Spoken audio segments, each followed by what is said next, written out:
बिस्मिल्लाहिर्रहमानिर्रहीम। Dear students, अस्सलाम वालेकुम।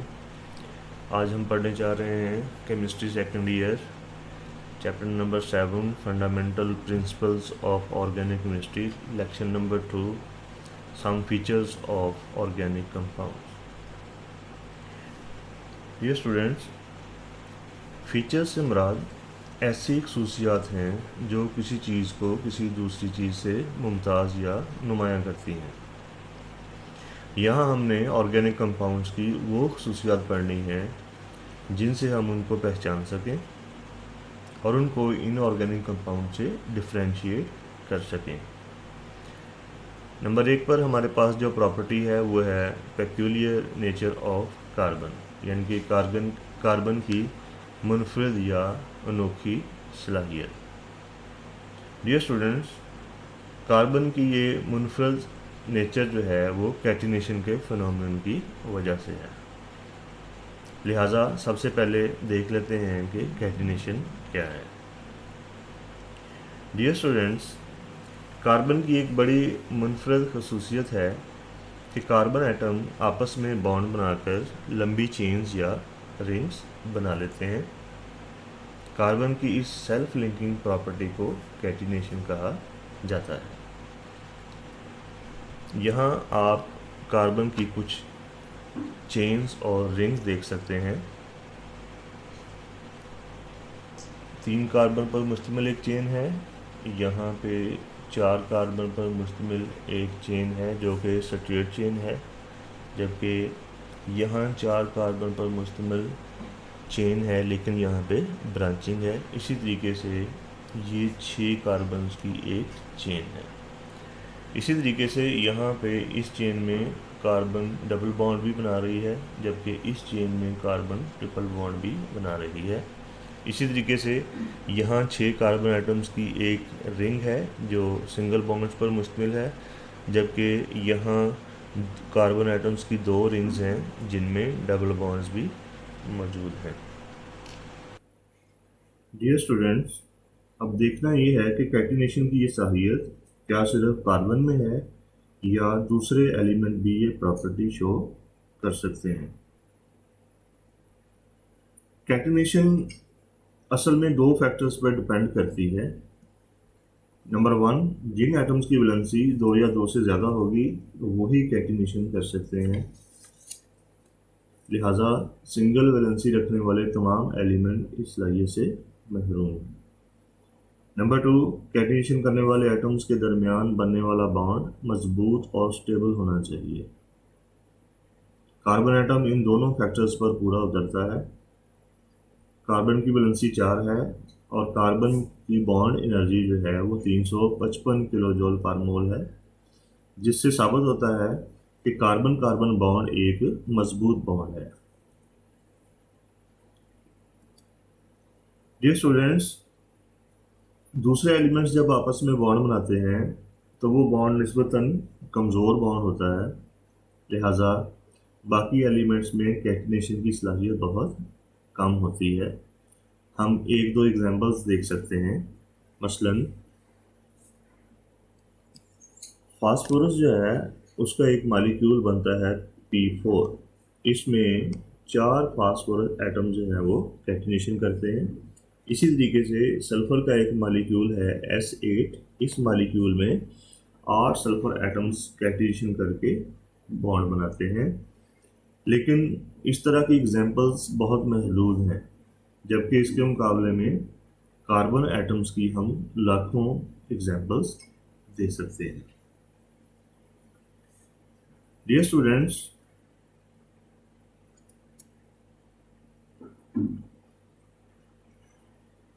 कार्बन की कैटिनेशन की सलाहियत की वजह से आज लाखों की तादाद में ऑर्गेनिक कंपाउंड्स मौजूद हैं।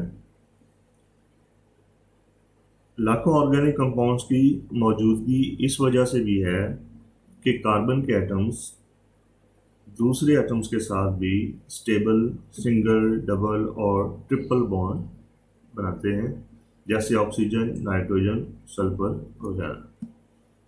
यहाँ आप देख सकते हैं कि कार्बन जो है वो ऑक्सीजन के साथ सिंगल बॉन्ड बना रही है, यहाँ कार्बन ऑक्सीजन के साथ डबल बॉन्ड बना रही है, ये कार्बन का सल्फर के साथ डबल बॉन्ड है। कार्बन नाइट्रोजन के साथ सिंगल बॉन्ड बना रही है, कार्बन नाइट्रोजन के साथ डबल बॉन्ड बना रही है, और कार्बन नाइट्रोजन के साथ ट्रिपल बॉन्ड बना रही है।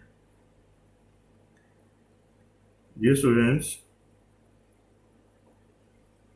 कार्बन के एटम जब मुख्तलिफ तरीक़ों से आपस में या दूसरे एटम्स के साथ बॉन्ड्स बनाते हैं तो हमें मुख्तलिफ साइज़, शेप और स्ट्रक्चर के ऑर्गेनिक कंपाउंड्स हासिल होते हैं।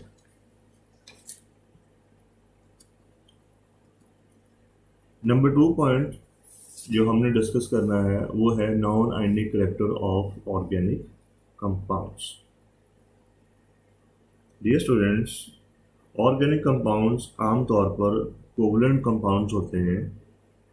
मतलब ये कि इनमें एटम्स के दरमियान कोवलेंट बॉन्ड पाए जाते हैं, और चूँकि ये आयंस पर मुश्तमिल नहीं होते लिहाजा आयनिक रिएक्शंस नहीं देते। पॉइंट नंबर 3 है similarity in behaviour. Dear students, बहुत सारे ऑर्गेनिक कंपाउंड्स में एक करीबी रिश्ता पाया जाता है। यहाँ करीबी रिश्ते से मुराद है कि इनकी प्रॉपर्टीज़ ख़ास तौर पर केमिकल प्रॉपर्टीज़ में काफ़ी क्लोजनेस पाई जाती है, और ये इन कंपाउंड्स में एक जैसे फंक्शनल ग्रुप की मौजूदगी की वजह से होता है। फंक्शनल ग्रुप किसी ऑर्गेनिक कंपाउंड का केमिकली फंक्शनल पार्ट होता है, यानी ये ग्रुप उस कंपाउंड की केमिकल प्रॉपर्टीज़ तय करता है। डियर स्टूडेंट्स, आगे चलकर फंक्शनल ग्रुप्स के बारे में हम डिटेल से स्टडी करेंगे। अब हम देखते हैं कि होमोलोगस सीरीज़ क्या है। डियर स्टूडेंट्स, अगर हम एक जैसे फंक्शनल ग्रुप रखने वाले कंपाउंड्स की फहरिस्त बना लें, इस फहरिस्त को हम एक फैमिली का नाम भी दे सकते हैं, तो ये फहरिस्त या फैमिली होमोलोगस सीरीज़ कहलाती है। यहाँ मैंने 2 होमोलोगस सीरीज़ की एग्जांपल दी हुई है। आप देख सकते हैं कि अल्कोहल्स वाली होमोलोगस सीरीज़ में यहाँ एक कार्बन पर मुश्तमिल चेन है, जबकि उसके साथ OH ग्रुप लगा हुआ है। यहाँ 2 कार्बन पर मुश्तमिल चेन है, उसके साथ OH ग्रुप लगा हुआ है, और यहाँ 3 कार्बन पर मुश्तमिल चेन है जिसके साथ OH ग्रुप लगा हुआ है। तो ये तीनों कंपाउंड्स मेथानॉल, एथानॉल और प्रोपानॉल ये अल्कोहल्स की होमोलोगस सीरीज से ताल्लुक़ रखते हैं।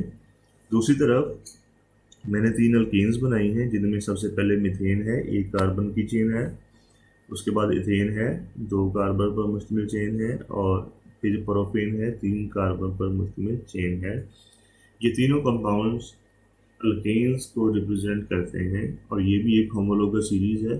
और होमोलोगस सीरीज़ में कंपाउंड्स की केमिकल प्रॉपर्टीज़ सेम है।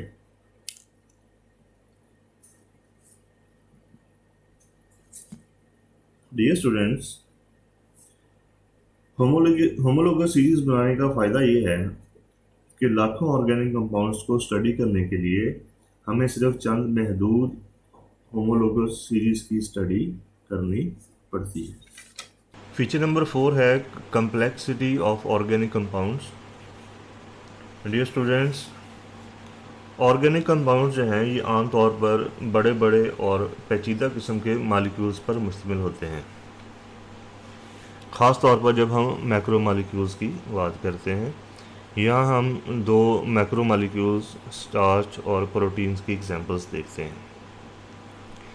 स्टार्च जो है ये 2 कंपाउंड्स अमाइलोज और अमाइलोपेक्टिन का मिक्सचर है। इन दोनों कंपाउंड्स का जनरल फार्मूला C6H10O5 की N है, जहाँ पर N जो है ये कई हज़ार भी हो सकता है। यहाँ C6H10O5 एक बुनियादी यूनिट है जिसको हम मोनोमर भी कहते हैं। इस तरह के हज़ारों यूनिट्स आपस में जुड़ते हैं और पॉलीमर्स बनाते हैं।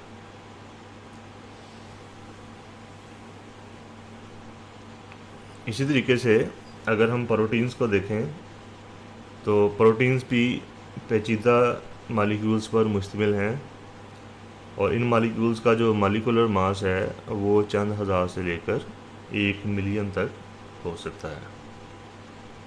यहाँ आप स्टार्च के दोनों अज्जा अमाइलोज और अमाइलोपेक्टिन देख सकते हैं। यहाँ अमाइलोज के 3 यूनिट आपस में जोड़कर दिखाए गए हैं, जबकि अभी इस तरह के सैकड़ों और हज़ारों यूनिट आपस में जुड़ सकते हैं। इसी तरीके से अमाइलोपेक्टिन के भी 4 यूनिट आपस में जोड़कर दिखाए गए हैं और इस तरह के बहुत सारे यूनिट अभी यहाँ ड्रा करने बाकी हैं। इसी तरीके से यहाँ एक प्रोटीन का कुछ हिस्सा दिखाया गया है। ये प्रोटीन के चंद यूनिट आपस में जोड़कर दिखाए गए हैं, जबकि अभी हज़ारों यूनिट जो है वो यहाँ पर नहीं दिखाए गए हैं।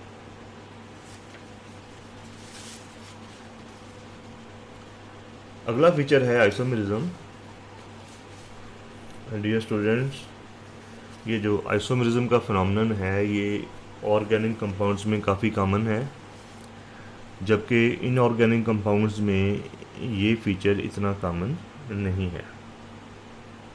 अगर हम आइसोमेरिज्म की डेफिनेशन करें तो 2 or more compounds having same molecular formula but differ in physical and or chemical properties are called isomers and the phenomenon is called isomerism।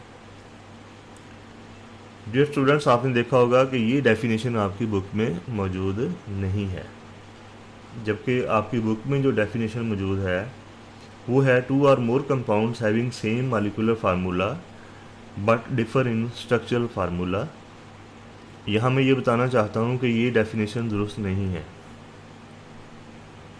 असल में ये डेफिनेशन आइसोमेरिज्म की एक टाइप स्ट्रक्चरल आइसोमेरिज्म की definition है। Dear students, यहाँ मैंने कुछ स्ट्रक्चरल आइसोमर्स की एग्जांपल्स दी हैं। इनमें सबसे पहले हमारे पास जो है वो 2 आइसोमर्स हैं, एन ब्यूटेन और आइसोब्यूटेन। एन ब्यूटेन में चारों कार्बन्स की चेन जो है वो स्ट्रेट चेन है, जबकि आइसोब्यूटेन में यहाँ पे एक कार्बन जो है वो ब्रांच की सूरत में मौजूद है। इन दोनों कंपाउंड्स का मॉलिक्यूलर फार्मूला सेम है जो कि C4H10 है, लेकिन चूँकि दोनों का स्ट्रक्चर फार्मूला मुख्तलिफ है लिहाजा ये आपस में आइसोमर्स हैं। इसी तरीके से यहाँ हमारे पास एथानॉल है, जबकि दूसरी तरफ डाईमिथाइल ईथर है। दोनों कंपाउंड्स का मॉलिक्यूलर फार्मूला C2H6O है, जबकि दोनों का स्ट्रक्चर मुख्तलिफ है लिहाजा ये दोनों कंपाउंड्स भी आपस में आइसोमर्स हैं। यहाँ मैंने 2 ज्योमेट्रिकल आइसोमर्स दिखाए हैं, जिनमें सिस ब्यूटीन है हमारे पास और हमारे पास जो है वो ट्रांस ब्यूटीन है।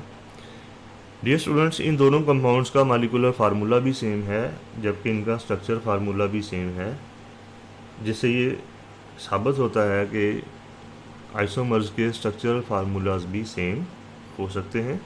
लिहाजा जो डेफिनेशन आइसोमेरिज्म की आपकी बुक में दी गई है वो डेफिनेशन दुरुस्त नहीं है। आइसोमेरिज्म के बारे में मज़ीद डिटेल में हम आगे चलकर पढ़ेंगे। फीचर नंबर 6 है रेट्स ऑफ ऑर्गेनिक रिएक्शंस। तो डियर स्टूडेंट्स, ऑर्गेनिक कंपाउंड्स के जो रिएक्शंस होते हैं वो आमतौर पर स्लो होते हैं। इन स्लो रिएक्शंस की वजह इनकी मॉलिक्यूलर नेचर है, यानी इनमें एटम्स के दरमियान कोवलेंट बॉन्ड होते हैं। इनके रिएक्शंस आमतौर पर कंप्लीट नहीं होते, इसलिए इनकी यील्ड भी आमतौर पर कम आती है। इसकी वजह यह है कि इन रिएक्शंस में पहले रिएक्टेंट्स के कुछ बॉन्ड्स टूटते हैं और फिर प्रोडक्ट्स के कुछ कोवलेंट बॉन्ड बनते हैं। इस वजह से रिएक्शंस ज़्यादा टाइम ले लेते हैं। फीचर नंबर 7 सॉल्युबिलिटी है। ऑर्गेनिक कंपाउंड्स जो हैं ये रेडिली ऑर्गेनिक सॉल्वेंट्स में ही हल होते हैं, जैसे बेंजीन है, पेट्रोलियम है और ईथर वगैरह है। जबकि जो ऑर्गेनिक कंपाउंड्स हैं ये आमतौर पे वाटर इनसॉल्युबल होते हैं, और उसकी वजह ये है कि वाटर एक इनऑर्गेनिक सॉल्वेंट है। उसके बाद हम देखते हैं इम्पोर्टेंस ऑफ ऑर्गेनिक केमिस्ट्री। तो इसमें जो पॉइंट नंबर 1 है, importance can hardly be over emphasised. मतलब कि अगर हम ऑर्गेनिक कंपाउंड्स की अहमियत थोड़ी बढ़ा चढ़ा कर भी पेश कर दें तो ये ठीक ही होगा, क्योंकि इनकी अहमियत बहुत ज़्यादा है। जानदार इस्लाम के अंदर होने वाले तकरीबन तमाम रिएक्शंस जो हैं वो ऑर्गेनिक नेचर के हैं। इसकी वजह ये है कि इन रिएक्शंस में ऑर्गेनिक मॉलिक्यूल्स इस्तेमाल होते हैं, जैसा कि प्रोटीन्स हैं, एंजाइम्स हैं, कार्बोहाइड्रेट्स हैं, लिपिड्स हैं, विटामिन्स हैं और न्यूक्लिक एसिड्स हैं। इसी तरीके से हम अपनी खुराक, अद्वियात और कपड़ों के लिए ऑर्गेनिक कंपाउंड्स पर बहुत ज़्यादा इन्हिसार करते हैं। मसलन हमारी खुराक जो है वो प्रोटीन्स, कार्बोहाइड्रेट्स, लिपिड्स और विटामिन्स वगैरह पर मुश्तमिल है। इसी तरीके से ज़्यादातर जो मेडिसिन्स हैं वो भी ऑर्गेनिक कंपाउंड्स पर ही मुश्तमिल होती हैं। जबकि हमारे कपड़े जिस मटेरियल से बनते हैं उसमें काटन यानी सेलुलोज है, पॉलिएस्टर है और नायलॉन वगैरह है, और ये सारे ऑर्गेनिक कंपाउंड्स हैं।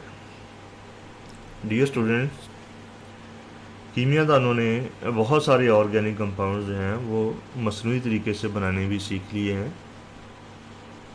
इन कंपाउंड्स में प्लास्टिक्स हैं, सिंथेटिक रबड़ है, जबकि कुदरती रबड़ जो है वो हमें कुछ पौधों से हासिल होती है। फिर हमारे पास मेडिसिन्स हैं, फिर प्रिजर्वेटिव्स हैं। डियर स्टूडेंट्स, प्रिजर्वेटिव्स ऐसे कंपाउंड्स होते हैं जो दूसरे कंपाउंड्स को महफूज करने के लिए इस्तेमाल होते हैं।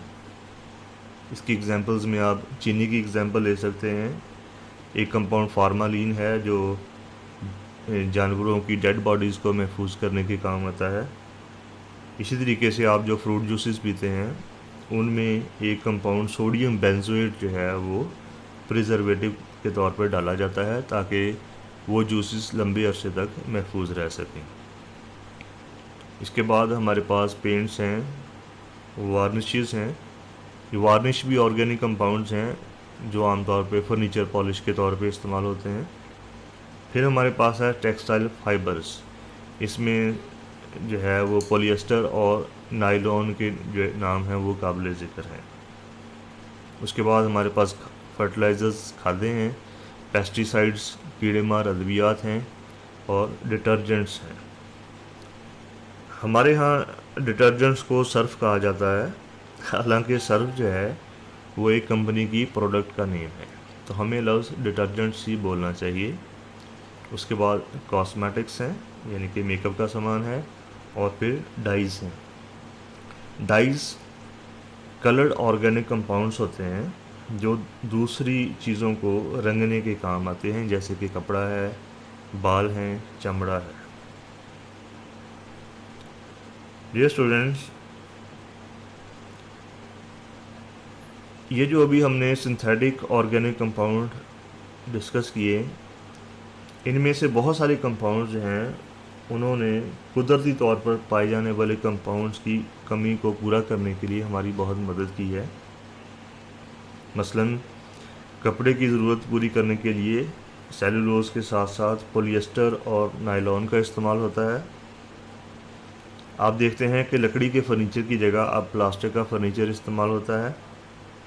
इसी तरीके से मसनूई रबड़ ने रबड़ की ज़रूरत पूरा करने में हमारी मदद की है, वरना शायद हमारी रबड़ की ज़रूरत पूरी ना हो सकती। डियर स्टूडेंट्स, अभी तक जो 2 लेक्चर्स हमने पढ़े हैं उनके इम्पोर्टेंट शार्ट क्वेश्चंस देख लेते हैं। लेक्चर नंबर 1 में से वाइटल फोर्स थ्योरी के हवाले से आपको एक क्वेश्चन कई तरीक़ों से पूछा जा सकता है। उसमें है कि what is vital force theory,